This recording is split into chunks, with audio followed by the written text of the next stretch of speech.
कारण यही मनुष्य जे आंभे माने तांकर बा परमेश्वर सृष्टि अटू बा परमेश्वर सृष्टि परमेश्वर आपना सृष्टि बा मनुष्य मान प्रेम करती। परमेश्वर केबे भी चाहिए नहीं जे किंबा चाहू नाहांती जे मनुष्य विनष्ट हेउ। परमेश्वर आपना प्रतिमूर्ति रे एवं आपना सादृश्य रे मनुष्य को बनाइछंती बा निर्माण करिछंती। से नष्ट विनष्ट हेउ बोली केबे भी चाहिए नहीं। परमेश्वर समस्त प्राणी ठारू मनुष्य को ही सर्वश्रेष्ठ करी बनैले एवं एही पृथ्वी को मनुष्य हस्तरे देले ताकि एही पृथ्वी ऊपर मनुष्य राज्य करू बा राजत्व करू। ता सहित एही पृथ्वी रे रही आपना सृष्टिकर्ता सहित संबंध बा संपर्क जोड़ी आपना जीवन अतिबाहित करू बोली परमेश्वर सृष्टि कले। से कौनसी धर्म को किंबा जाति को मानिबाकू कही नाहंती किंबा मानिकी रहू बोली कि मनुष्य को एही पृथ्वी रे रखी नाहंती।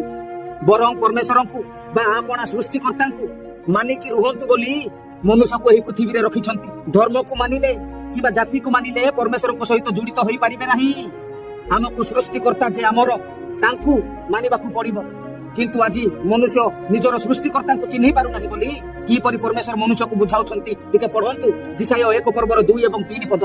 हे आकाश मंडल सुनो, हे पृथ्वी कर्णपात कर, कारण सदाप्रभु कहिअछंती आम्भे संतानगण को प्रतिपालन और भरण पोषण करिअछु, मात्र सेमाने आम्भर विद्रोहाचरण करिअछंती। गोरु आपणा खाउंदकू और गर्दभ आपणा कर्तार कुंडकू चिन्हे, मात्र इस्राएल जाने नाही। आम्भर लोकमाने विवेचना करंती नाही। देखंतु गाई जे अति पशु गध जे अति पशु से माने निजर मालिकन को चिन्हि पारुचंती, किंतु मनुष्य आज आपना सृष्टिकर्ता मालिकन को चिन्हि पारु नाही। अनेक लोक माने अनेक प्रकार कथाबार्ता करंती।